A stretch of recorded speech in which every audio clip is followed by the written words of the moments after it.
гадуур гарч хоёр найстайгаа уулзъя. Өнөөдөр бүр бүгчм халуу. Би бүр халууцаад хавтцсан ч их худлаа. Өчигдөр орой би байсан байхгүй юу? Хүүдээ өнчин цагаан ботго үлгэрийг уншиж өгсөн. Тэгсэн чинь уншиж явах үедээ нөгөө өөрөө нэг үлгэртээ уяраад тэгэд уйлаад тэг хүү маань ээж та яаг уйлаад ангиж дагаж уйлаад үнэ хөгийн юм болсон. Би ер нь жоохон сэтгэл хөдлөлттэй. Тэгэд аливаа шийдвэр гаргахдаа сэтгэл хөдлөлөөр хаяндаа гаргачих гад идтiin. Гэтэ сүүлийн үед ер нь тэр маань арай багасах гадаа. Би өөрөө айгүй хянах гадаа. Гэхдээ бас л тэгээд за яг ингээд баярлсан үеийн сэтгэл хөдлөлөөр ямар нэг юм хандчаар дараа нь жоохон харамсдгийн. Яг гэж тийм амир өндөр амлалт өгч өгдөгөөд. Гэхдээ бас гайгүй.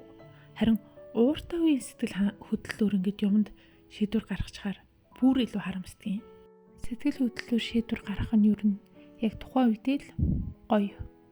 Тэгэхээс биш тэрнээс хойшоо удаан хугацаанд бол ер нь горын намсах гэдэг юм билээ.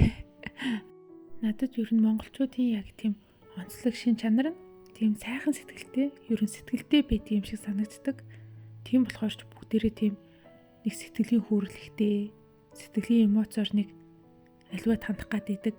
Тэгээд тэр нь одоо үед бас арай жоохон буруутах гаддаг санагдаад байгаа. Гэхдээ бас хэд хүйтэн хүндий нэг тийм хянуур тооцоотой юм шиг бас яг тийм байх нь зөв гэж юм биш л дээ.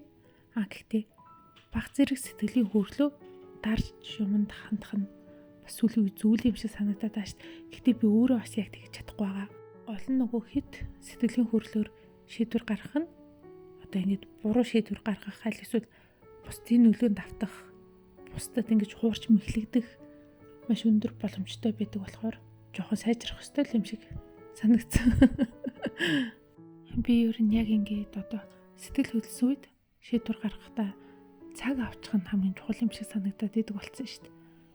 Яг ингэж сэтгэл хөдлөлөөр шийдвэр гаргах чаа шүү дээ. Тэгээд цаг аваад за хэдий сэтгэл хөдлсөн байсан ч гэсэн за дахиад нэг бод хий ч юм уу. Нэг тиймэрдүү цаг авахаар сэтгэл хөдлөлт дарагдчихаар нэг эрүүл ухаан ажиллаад эхэлнэ дээ. Тэр үе шийдвэр гаргах нь зөв санагдсан. Би тэгээд яг сэтгэл хөдлсөн үед шийдвэр гаргахдаа ингээд зүгээр ийм боломжит хувилбаруудыг баг ингээд мартчихдаг заа. Тэнгүүтээ шийдвэр дандаа хоёр туйл руугаа явцдаг. Нэг үл амар сайн, нэг үл амар муу туйл руугаа явцдаг.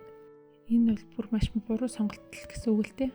Тэгээд би сүүлийн үед ер нь нэг тийм хит уянгалсан нэг тийм нэвтрүүлэг ч юм уу эсвэл хүнийг нэг уйлуулах гэдэг юм шиг утга агуулгатай нэвтрүүлэг номнууд үүдэг да. Тийм зүйлсийг бол ер нь айгүй үзэх дургу болчиход байгаа. Ер нь тэгээд сэтгэл хөдлсөн үед хүн хууртагдахад айгүй амархан байдаг. За нэг жишээ хэлье. За энгийн нэг хамгийн жижигэн жишээ. Нөхөртэй хоёр нөгөө үндэсний цэцэрлэг түрээлэнгээр алхачихсан байхгүй тэгсэн чинь нэг хүн болохоор палк дээр ингээ 3 хадаас зооцсон.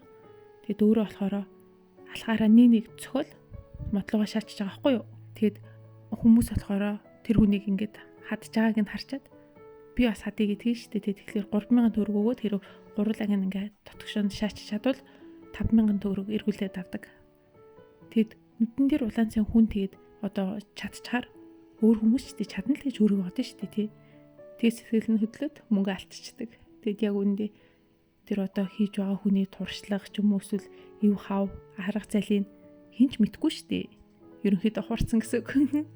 Тэгээд бас баг байхад нөгөө зах дээрчлөө шарик хаана байна гэд ингээд 3 хоос аяглуу ээлжтэй солиод сольжигээд тэгээд ингээд ард байгаа хүмүүс болохоор за надад аяглууч орчлаа гიშг дар гэд ингээд гიშгүүлчихдээ шүү дээ тий. Тэнгүүд яг үндэ шарик нь одоо илвчний гарн дээрч байх жишээний тэнгүүдээ ингээд хүнийг сэтгэл хөдлөлөөс болоод буруу сонголт хийлгүүлчихдэг. За би энэ олон үгээрээ зүгээр сонгуульд оролцохдоо сэтгэл хөдлөлөөр бити хандаарай гэж хэлэх гэсэн. Тэгээс ш өнөөдөр хоёр найзтайгаа уулзаад гадуур тэмээдинээд сайхан байла. Найзууд маань ер нь ухаалаг залуус болохоор зөв сонголт хийж чадна. Гэхдээ найз охин маань жоохон сэтгэлийн хөдлөлттэй гэдэг байхгүй юу? Йоо. Хотлаа. За бай.